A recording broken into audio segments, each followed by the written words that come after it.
하나님 아버지와 그리스도 예수 우리 주께로부터 은혜와 긍휼과 평강이 이 밤에 말씀을 듣고 기도의 자리 나와 기도하시는 모든 성도님들에게 있기를 주님의 이름으로 축원합니다. 박찬욱 감독, 최민식 주연의 올드보이라는 영화가 있습니다. 오래전에 벌써 20년 전에 2004년에 57회 칸 국제영화제에서 이제 심사위원 대상을 받은 영화. 이 작품은 복수라는 주제를 담고 있습니다.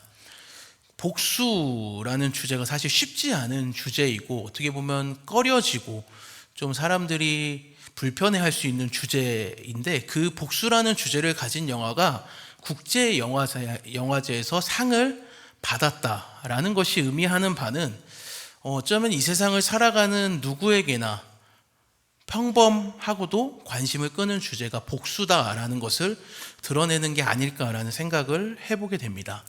성경에서도 복수에 대한 주제가 많이 다뤄지고 있습니다. 특별히 우리가 잘 아는 눈에는 눈, 이에는 이라고 알려진 복수에 관련된 말씀도 있는데, 그 말씀은 받은 만큼 돌려주라는 것이 아니라 받은 것 이상으로 복수해서는 안 된다라는 의도를 가지고 있습니다. 사실 언제나 한 대 맞으면 몇 대 더 때려야 되는 거예요? 한 대는 더 때려야 되잖아요. 한 대 맞으면 두 대 때리고, 두 대 맞으면 세 대, 네 대 더. 그러니까 한 대라도 내가 더 때려주고 싶은 게 저와 여러분들이 가진 인간의 연약함이기 때문입니다. 왜 복수에 대한 이야기로 말씀을 시작하냐면, 복수하고 싶어서 그런 게 아니고, 오늘 본문 사무엘상 26장에는 이제 좀 너무나 정당해 보이는, 정당방위다라고 외치는 복수들이 등장하기 때문에 그렇습니다. 오늘 본문 사무엘상 26장에는 복수에 불타오르는, 그래서 그것을 너무나 정당화하고 정당방위다라고까지 외치는 두 부류가 등장을 합니다. 하나는 10사람이고 하나는 사울입니다. 이들은 모두 나름대로의 사연을 가지고 정당한 복수를 자행하고 있는데요. 먼저 본문 1절을 보시면 10사람이 기브아에 와서 사울에게 말하여 이르되 다윗이 광야 앞 하겔라 산에 숨지 아니하였나이까 하매 라고 말씀을 합니다. 10사람, 약간 표현을 잘 해야 되는데, 10사람은 헤브론 남동쪽에 위치한 10황무지라는 곳에 사는 사람들을 가리킵니다. 이 사람들이 사울에게 찾아와서 무엇을 얘기하냐면, 사울이 그토록 계속해서 쫓아다니던 그 다윗이 어디에 숨어 있는지에 대한 정보를 전달하는 거죠. 사울이 그토록 찾던 그 다윗이 여기에 숨었다. 한마디로 다윗이 지금 여기 숨어 있으니 가서 잡으라고, 사울이 목숨을 뺏으라고 일러 바치고 있다라는 거예요. 왜 10사람들이 사울에게 다윗이 숨어 있는 곳에 대한 정보를 일러 바친 걸까? 그것은 다윗에 대한 복수 때문에 그렇습니다. 어떤 복수냐면, 우리가 읽은 26장 바로 앞에 사무엘상 25장에서 있었던 사건 때문에 그렇습니다. 사무엘상 25장은 이제 나발이라는 사람과 다윗이라는 사람이 대결을 하는 구도 장면이 나옵니다. 양털 깎는 이제 시기가 되어서, 그 축제가 되어서 다윗이 나발이라는 사람에게 식량을 달라고 요구를 합니다. 그런데 나발은 이를 거절한 것도 모자라서 다윗이 보내는 사람들까지 모욕하고 다윗을 욕보이기까지 하게 됩니다. 그러니까 다윗이 이렇게 먼저 한 대 맞았잖아요. 선빵을 맞았으니까 어떻게 해야 돼요? 두 대 더 갚아줘야 되잖아요. 그러니까 400명의 군사를 직접 이끌고 다윗이 나발을 치러 가는 거죠. 이때 그냥 뒀으면 나발은 아마 다윗의 손에 죽었을 텐데, 나발의 지혜로운 아내였던 잘 아시는 아비가일이라는 여인이 식량을 가져와서 다윗에게 줍니다. 그리고서는 다윗의 화를 풀어주죠. 괜히 손에 피 묻힐 필요가 없다며 굉장히 지혜로운 말을 하면서 다윗의 화를 누그러 뜨립니다.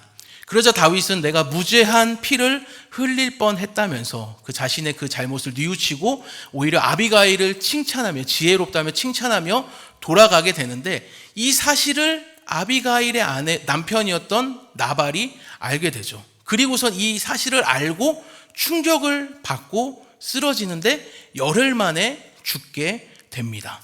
그리고 이 아비가일이, 남편이 죽었잖아요. 그래서 혼자가 되는데, 이 아비가일, 혼자가 된 아비가일을 다윗이 아내로 데려가게 됩니다. 이것 때문에 지금 복수를 하는 거예요, 10사람들이. 왜냐하면 10사람들에게 왜 이게 문제가 되냐면 10사람들은 갈렙 가문의 한 분파에 속한 사람들이었어요. 갈렙 가문. 근데 아비가일도 역시 갈렙 가문에 속한 사람들이었거든요. 나발과 아비가일은 굉장히 부유한 사람들이었습니다. 그래서 10사람들이 속한 그 갈렙 가문에서 가장 부유한 사람 중 하나였던 아비가일이 지금 누구의 아내가 된 거예요? 다윗의 아내가 된 거잖아요.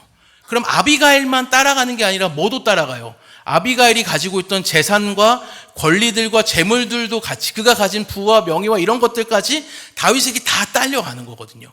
그러니까 10사람들 입장에서는 우리 가문에 있던 그 권리들이 모두 다윗에게 빼앗겼구나.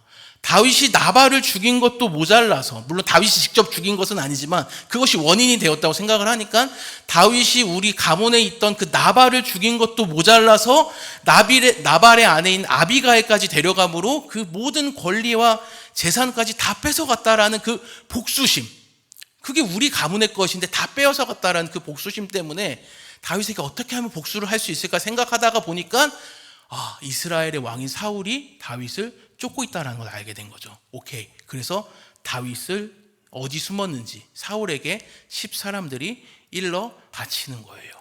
사실 복수라고 표현했지만 10사람들 입장에서는 먼저 한 대 맞았다고 생각을 했을 거고, 그래서 되갚아 주는 것이다, 정당 방위다라고 생각을 했을 게 분명합니다. 그리고 오히려 자신들의 복수는 너무나 당연하고 정당한 것이라고 생각했을 것이 분명합니다. 이게 첫 번째 10사람의 모습이었고, 이제 두 번째 복수에 또 휩싸는 사람이 나오죠. 사울입니다. 사울은 이 10사람이 찾아와 알려준 다윗의 위치를 듣고 이렇게 행동을 하는데, 2절과 3절을 보시면 사울이 일어나 10광야에서 다윗을 찾으려고 이스라엘에서 택한 사람 3,000명과 함께 10광야로 내려가서 사울이 광야 앞 하길라 산 길가에 친이라 라고 말씀을 합니다. 평상시에 다윗에 대한 복수심으로 가득했던 사울, 사실 사울의 인생의 최고의 목표는 다윗이거든요. 다윗을 죽이고 자신의 왕위를 보존하는 것인데, 그토록 다윗이 어디 있는지 궁금해하던 사울에게 이 10사람들이 어디에 있는지를 알려줬잖아요. 그러니까 그 말을 듣자마자 바로 일어나 다윗이 있다라고 한 10광야로 향하게 됩니다. 다윗을 찾아 죽이려고요.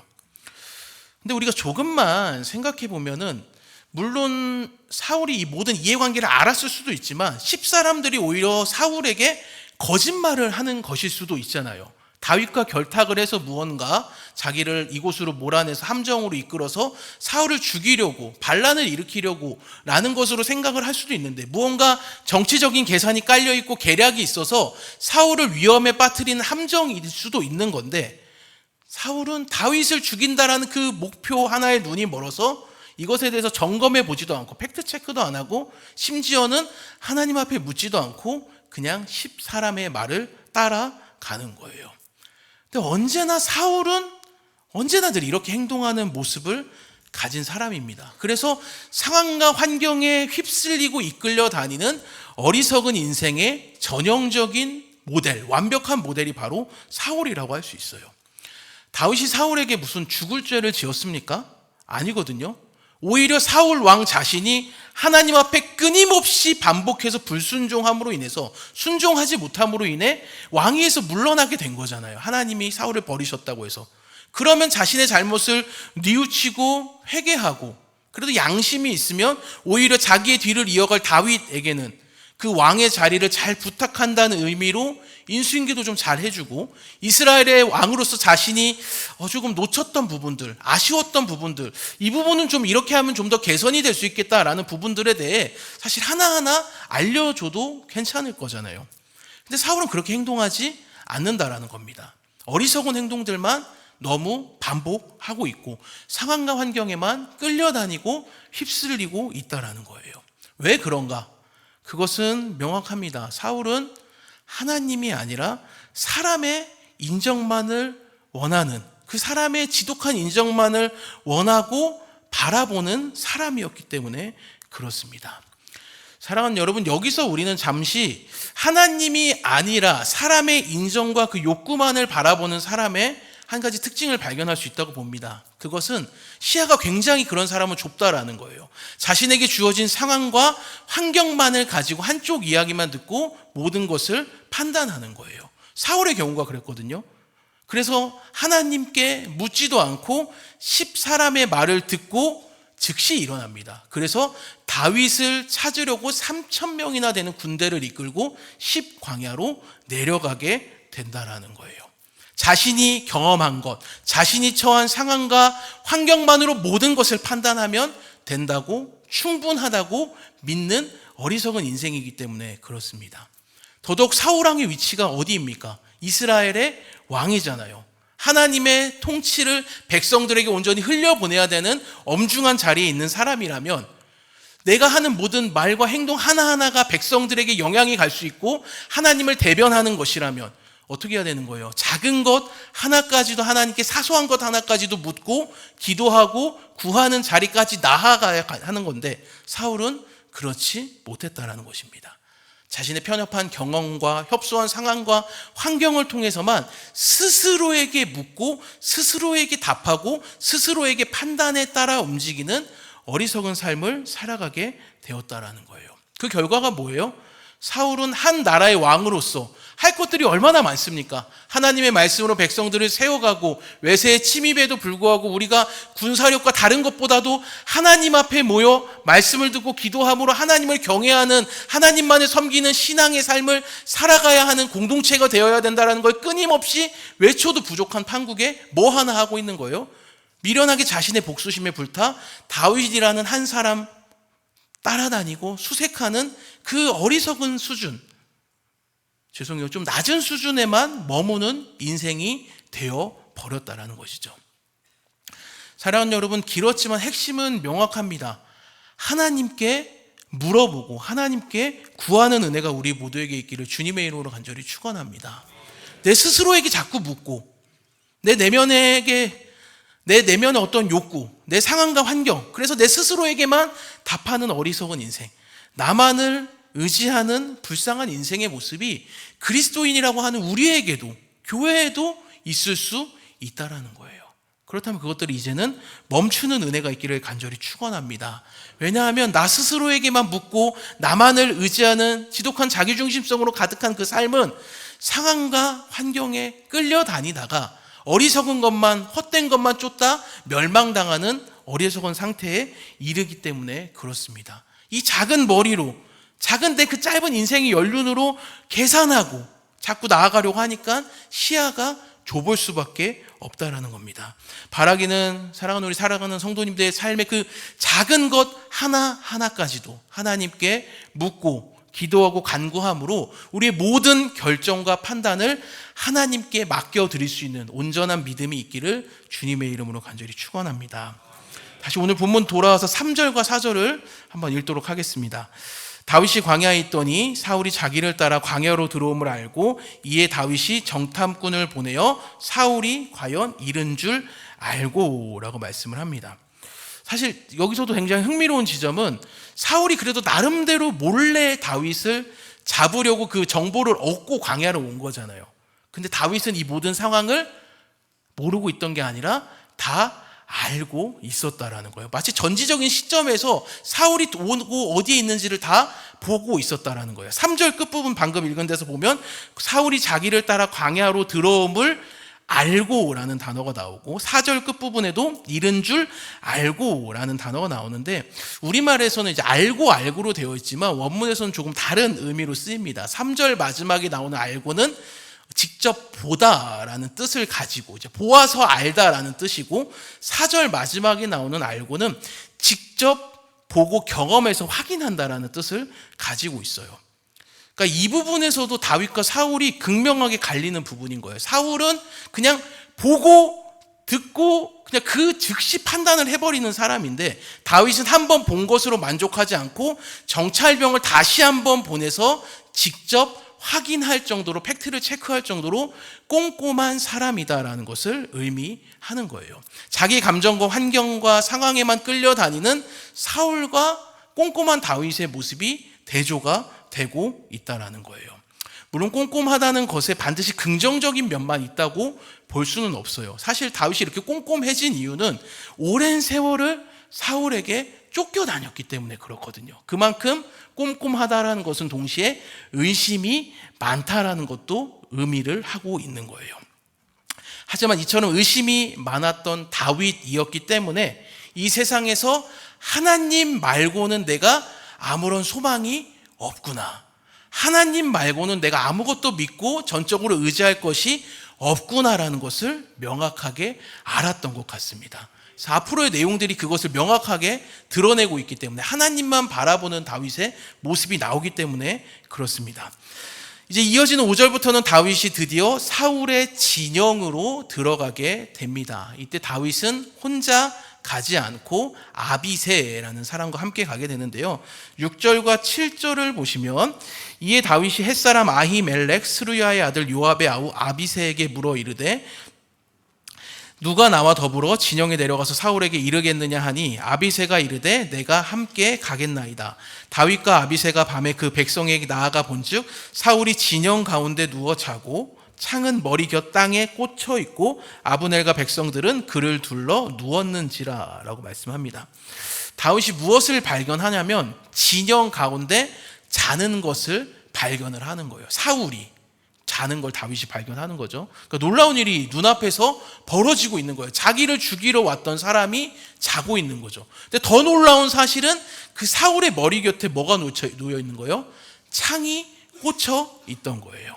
왜 여기에 창이 있었냐면 사울은 언제라도 위기에 대처하여 자신의 생명을 지키려고 했기 때문에 언제라도 신속하게 창을 손에 쥘 수 있는 위치인 머리 곁에 놓고 잠을 자고 있었던 거예요. 그런데 지금 상황은 어때요? 사울을 지켜야 될 그 창 앞에 사울은 자신을 보호하려고 놓은 그 창 앞에 공격을 당하고 목숨을 잃기 일보 직전에 처해 있다라는 것입니다. 사랑하는 여러분, 여기서도 우리가 발견하게 되는 한 가지 또 귀한 진리가 있습니다. 그것은 생명의 주인, 생명의 주권은 나에게 있는 게 아니라는 겁니다. 내가 가진 생명이에요. 하지만 누가 지켜주셔야 되는 거예요? 누가 지켜주셔야 되는 거예요? 정말이십니까? 하나님이 지켜주셔야 된다라는 거예요. 비단 생명만 그렇지 않거든요. 우리의 모든 인생의 발걸음들 하나하나, 모든 것, 정말 우리의 모든 것, 그냥 예배당 안에서 종교적으로 이루어지는 그 모든 삶이 아니라 세상에 속한 그 모든 삶들, 그것까지도 내가 계획하고 내가 주장하고 내가 대비하고 내가 예측하고 내가 준비한다고 해도 그 모든 것은 결국 하나님의 손, 하나님의 통치 아래에 있는 줄을 믿습니다. 사울은 나름대로 자기 주변에 3,000명입니다, 여러분.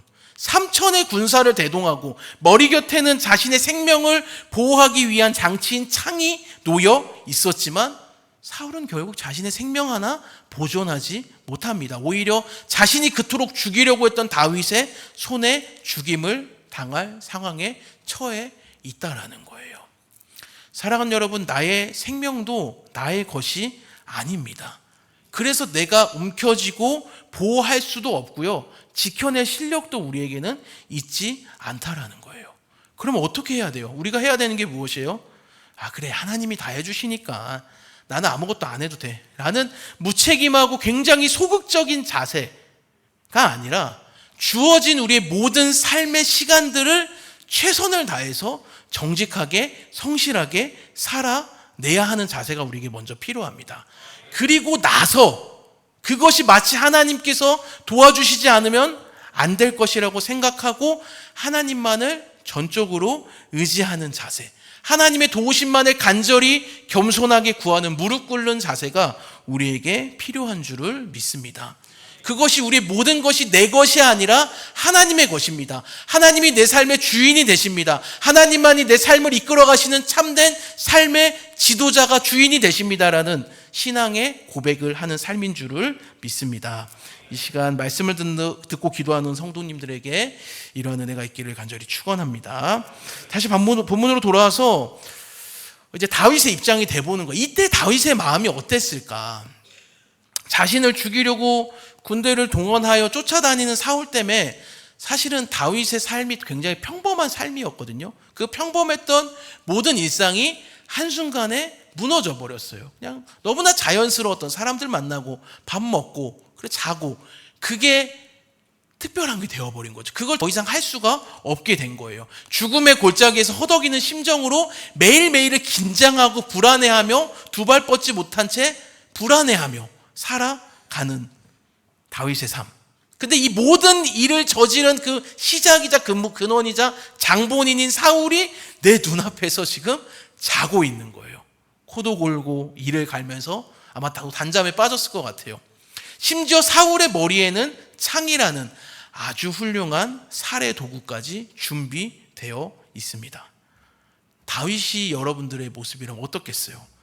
침이 꿀떡 삼켜질 것 같아요. 여기서 이 사울 찔러버리면 다윗은 이제 더 이상 도망 다니지 않아도 되거든요. 그리고 이제 곧 다윗이 이스라엘의 왕이 되는 거죠.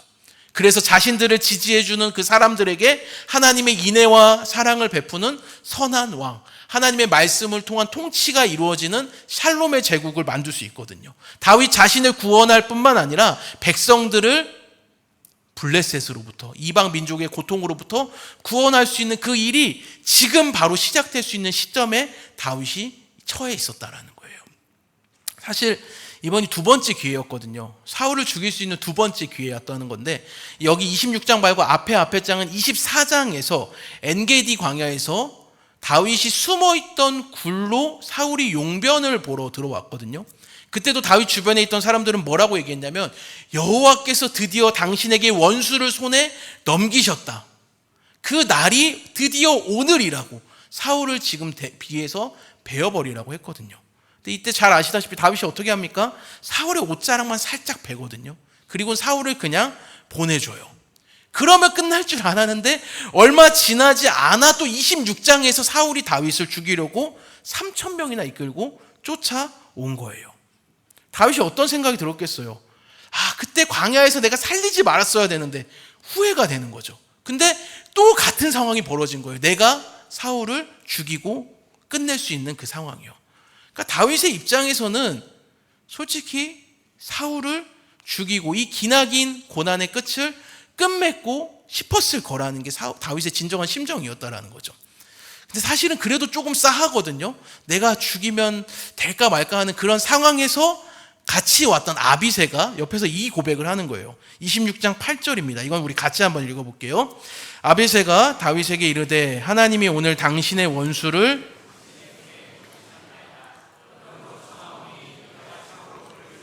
단번에 땅에 꽂게 하소서. 내가 그를 두 번 찌를 것이 없으리이다 하니. 아멘. 사실 모든 상황이 갖춰졌거든요. 그냥 꽂으면 됩니다, 창을. 근데 그래도 좀 찝찝한 게 사실이거든요. 정말 하나님이 원하시는 게 무엇일까라는 의문과 또 확신이 들기도 하고, 왔다 갔다 하는 거죠. 이거 어떻게 해야 되나. 그런데 다윗이 기다렸다는 듯이 그 말을 옆에 아비새가 하는 거죠. 하나님이 오늘 당신의 원수를 당신의 손에 넘기셨나이다. 당신이 할 것 없어요. 내가 할게요. 내가 창으로 그를 찔러서 단번에 땅에 꽂게 하소서. 그러니까 다윗의 손에 피를 묻히지 않아도 된다고. 이거는 누가 봐도 분명한 하나님의 뜻이라고. 지금 아비새가 그래서 대신 사울을 찔러 죽이겠다고 얘기하는 거예요. 다윗의 마음이 어땠을까요? 명령만 내리면 되거든요. 그냥 오케이 하면 돼요. 그냥 수신호로 딱 이렇게만 해도 되는 거예요. 그러니까 어쩌면 하나님의 모든 결제와 허락이 떨어졌다고 생각해도 전혀 틀리지 않은 상황. 누가 봐도 하나님의 뜻이 아니겠어요? 이뿐만이 아니에요. 한 가지 더 얘기하자면 다윗에게는 사실 이 사울의 창이 지금 앞에 놓여 있잖아요. 이 창을 보면 떠오르는 PTSD, 외상후 스트레스 장애가 있었습니다. 제가 PTSD가 있는 것 같아요. 사울의 머리 곁에 있는 창으로 다윗을 죽이려고 했기 때문에 그렇거든요. 사울이 이 창을 가지고, 이따가도 설명하겠지만 이 창이 사실 사울이 가진 힘과 권세와 권력을 상징하기도 하거든요. 이걸 가지고 끊임없이 다윗을 죽이려고 합니다. 두 군데만 찾아보면 사무엘상 18장 11절 보시면, 그가 스스로 이르기를 내가 사울입니다. 다윗을 벽에 박으리라 하고 사울이 그 창을 던졌으나 다윗이 그의 앞에서 두 번 피하였더라. 그러니까 사울이 다윗을 벽에 박으려고 지금은 이제 다윗이 사울을 땅에 박아버릴 수 있는 상황인데, 전에는 사울이 다윗을 벽에 박아 찔러 죽이려고 창을 다윗에게 던집니다. 그리고 사무엘상 19장 10절도 보시면 사울이 단창으로 다윗을 벽에 박으려 하였으나 그는 사울의 앞을 피하고 사울의 창은 벽에 박힌지라 다윗이 그 밤에 도피하매. 사실 이것 때문에 다윗이 진짜 깨닫거든요. 아, 나를 진짜 죽이려고 하는구나 하고 도망가게 되거든요.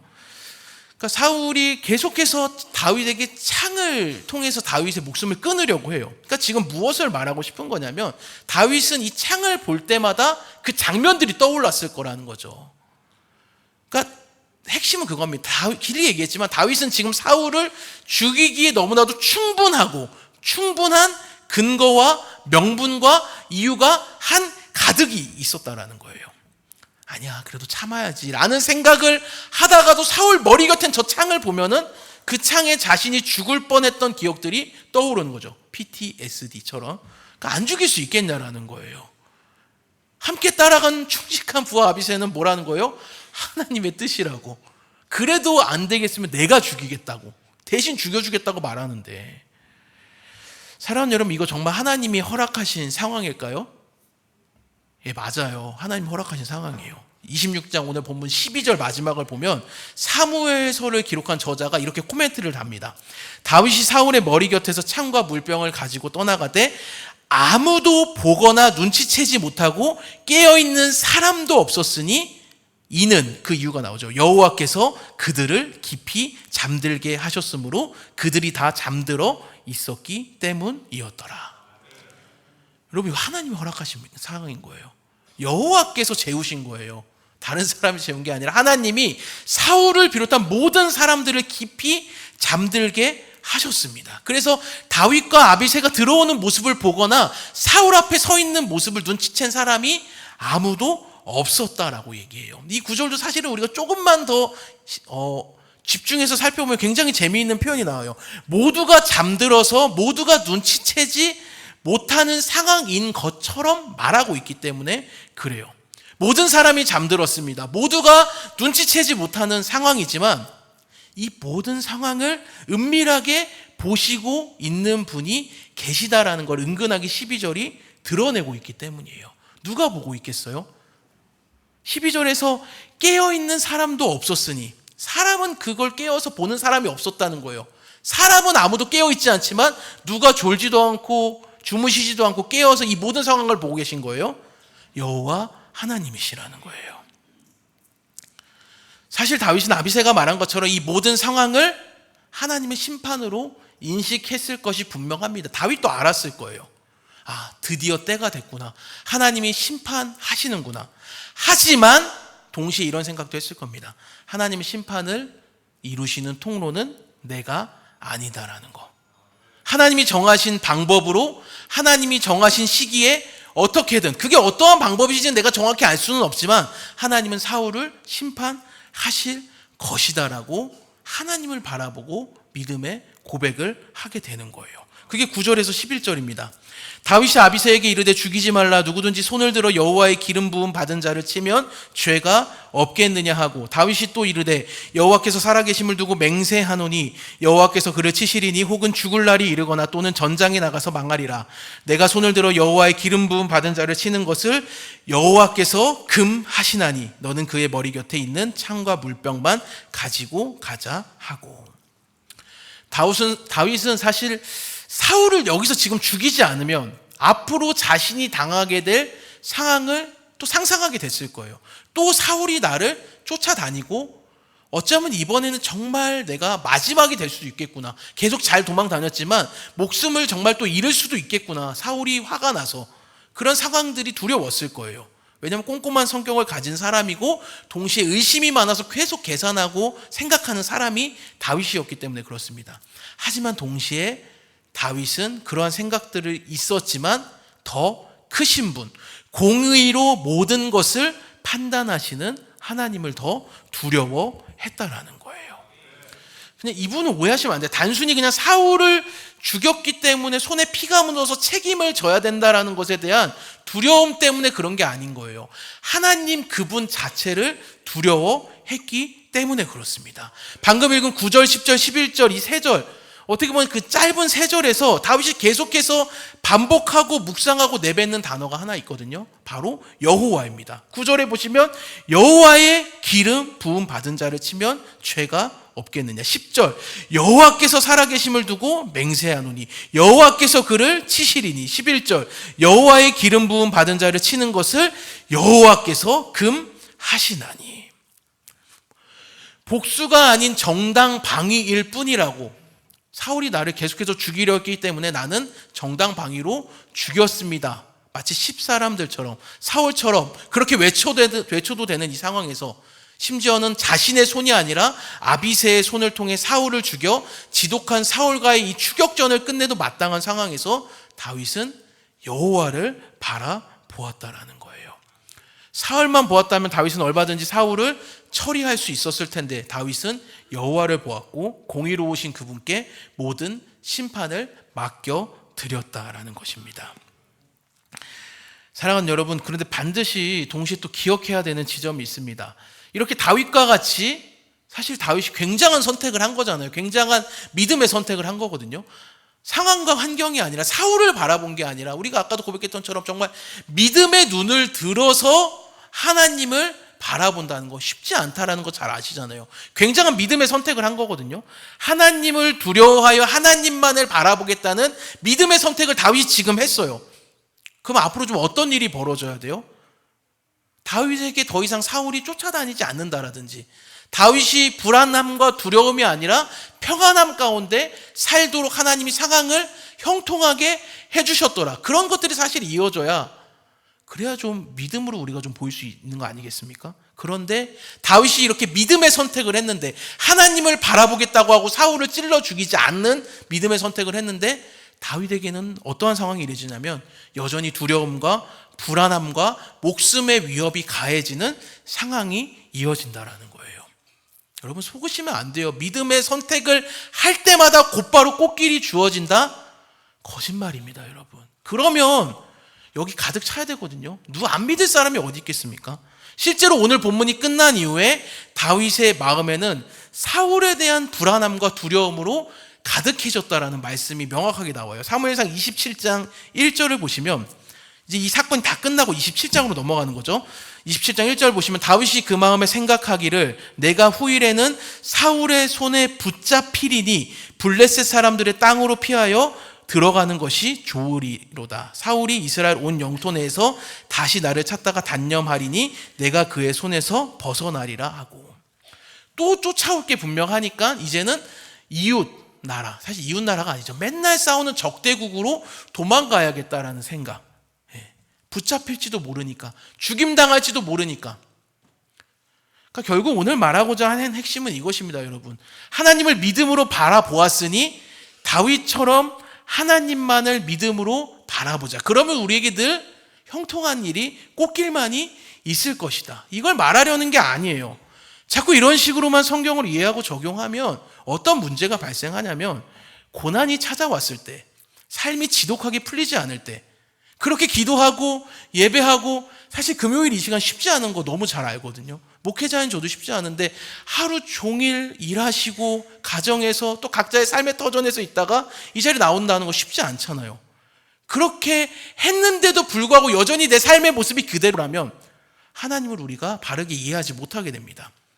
선하신 하나님의 성품을 오해하게 된다는 거죠. 그리고 여전히 내 삶이 잘 풀리지 않고 고난의 연속이 있다면 자연스럽게 우리는 어떤 생각이 드는 거예요?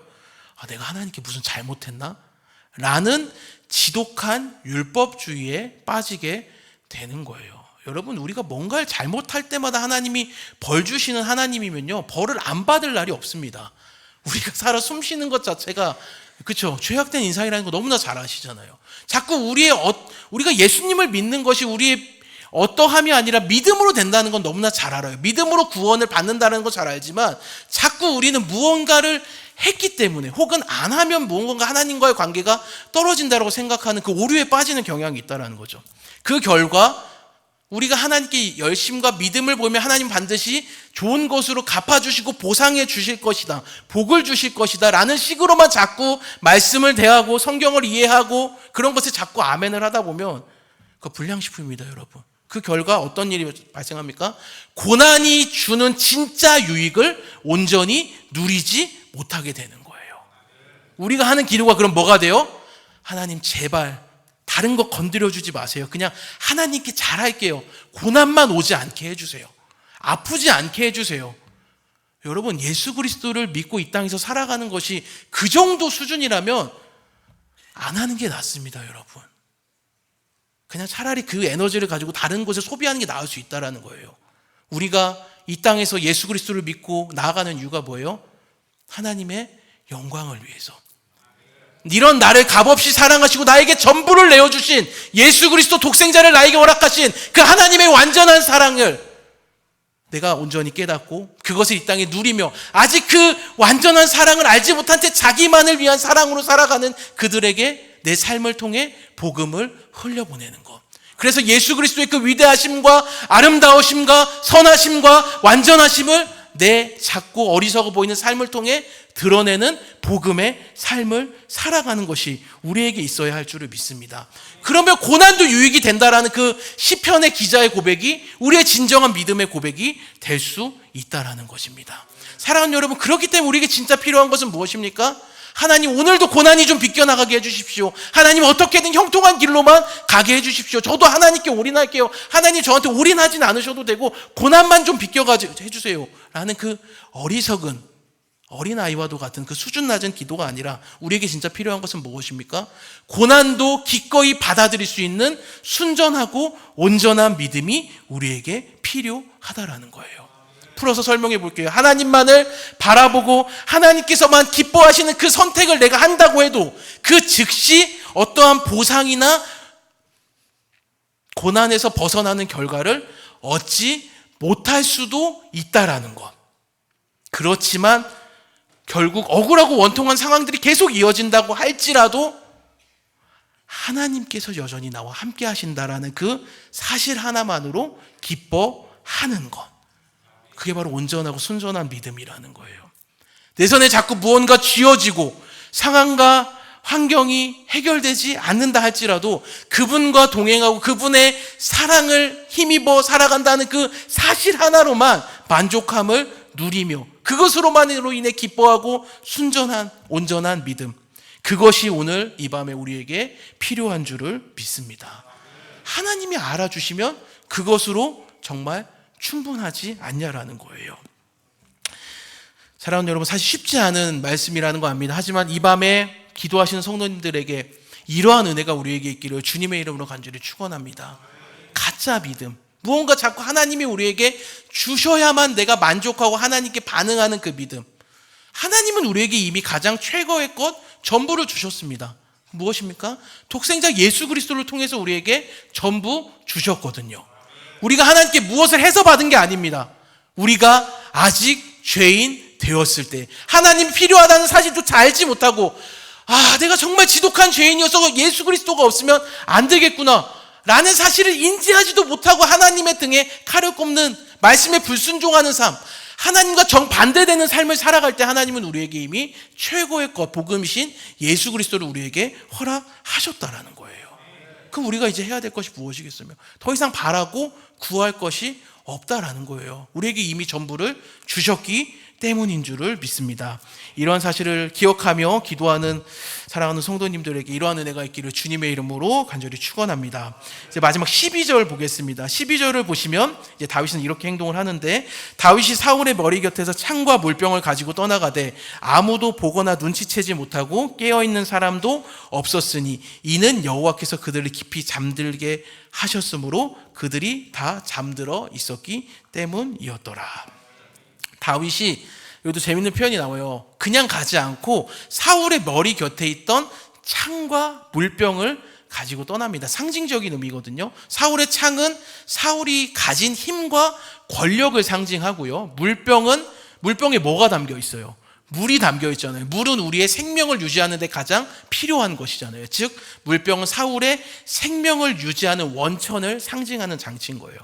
그러니까 사울은 지금 겉으로는 이스라엘의 왕으로 보였지만 실제로는 그가 가진 힘과 권력, 창, 생명, 물병이 상징적으로 완전히 벗겨졌다라는 것을 사무엘서의 저자가 드러냄으로써 이스라엘의 진정한 왕은 하나님이시고 이제 이 하나님은 사울을 통해 일하시는 것이 아니라 다윗을 이스라엘의 왕자에 앉히셔서 다윗을 통해 이스라엘을 이끌어 가시고 통치하실 것이다라는 것을 드러내고 있다라는 것입니다.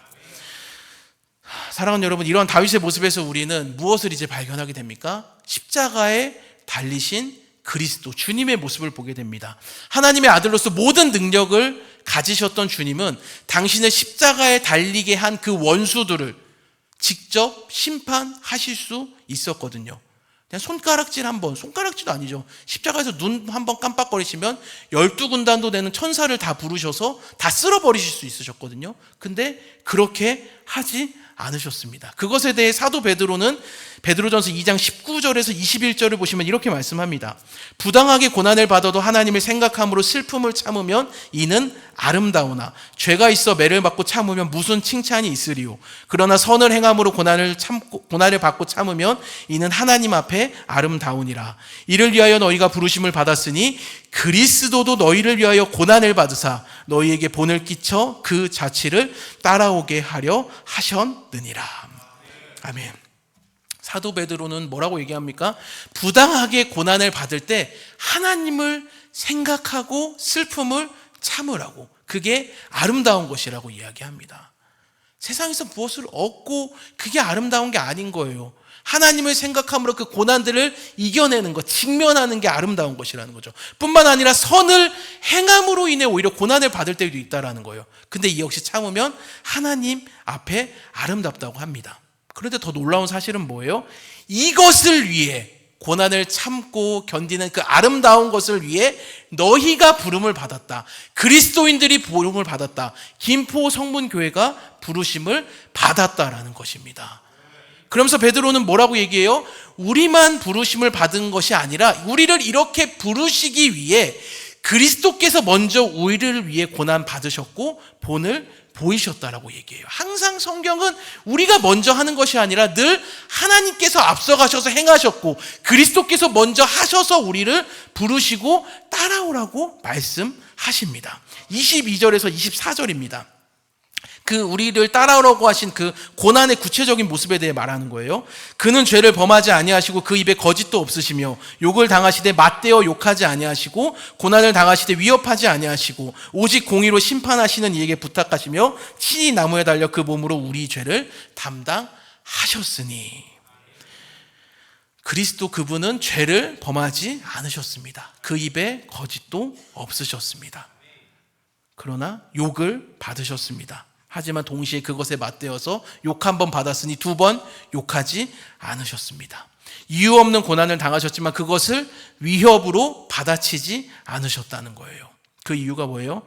오직 하나, 공의로 심판하시는 하나님께 이 모든 것을 부탁하셨고 친히 나무에 달려 우리 죄를 담당하시기 위해서였다라는 거예요. 이게 바로 그리스도께서 먼저 본을 보이신 고난의 구체적인 모습이고 우리가 가야 할 길이라는 것입니다. 한마디로 십자가를 지고 자기를 부인하는 길을 먼저 걸어 가셨다라는 거예요. 이렇게 주님이 하실 수 있었던 비결이 무엇이었을까? 하나님의 아들이니까 사실은 고통이 그래도 우리보단 덜하지 않을까? 아니요. 똑같거든요.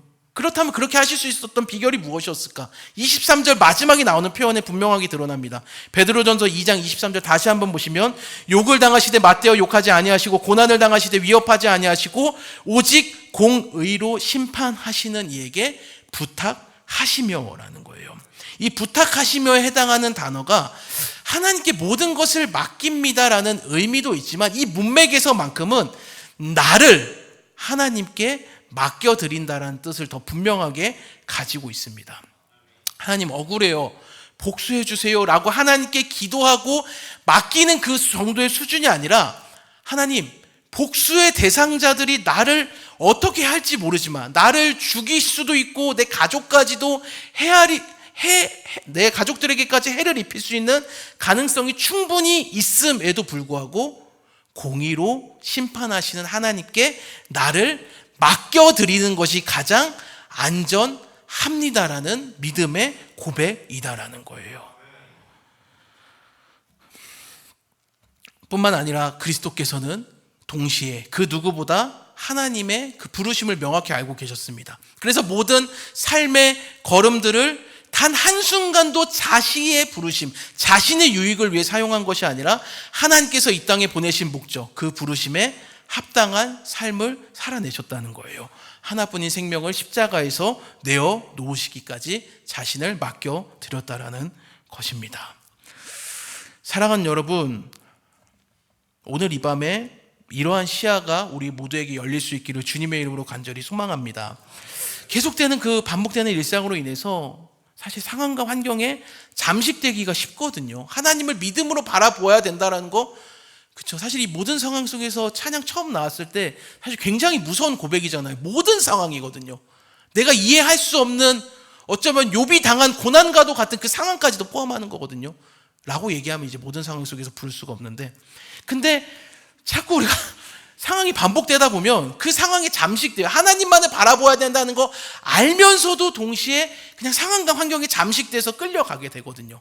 그러나 우리에게 믿음의 시야가 열리길 소망합니다. 그 상황과 환경을 뛰어넘을 뿐만 아니라 그것을 주관하고 허락하신 그 전능하신 하나님, 십자가의 저주와 고난과 실패와 멸시와 아픔과 고난을 영광과 축복과 환희로 바꾸시는 그 하나님을 믿음으로 바라보는 은혜가 우리 모두에게 있기를 주님의 이름으로 간절히 축원합니다. 왜냐하면 하나님이 우리를 부르셨고 그 부르심에는 실수가 없고 하나님이 우리를 구원하시기 위한 그 당신의 열심에는 한 번도 언제나 실패가 없기 때문인 줄을 믿습니다. 근데 다만 문제는 뭐예요? 내 때가 아니라 하나님의 때에 하나님의 뜻이 하나님의 방법으로 이루어진다라는 거예요. 하나님, 내가 볼 때 지금이거든요. 하나님, 지금이 지금. 더 가시면 안 돼요. 여기서 멈추셔야 돼요. 라고 하는 그 이상으로 하나님의 때에 이루어지거든요. 그렇기 때문에 우리가 뭐 해야 되는 거예요?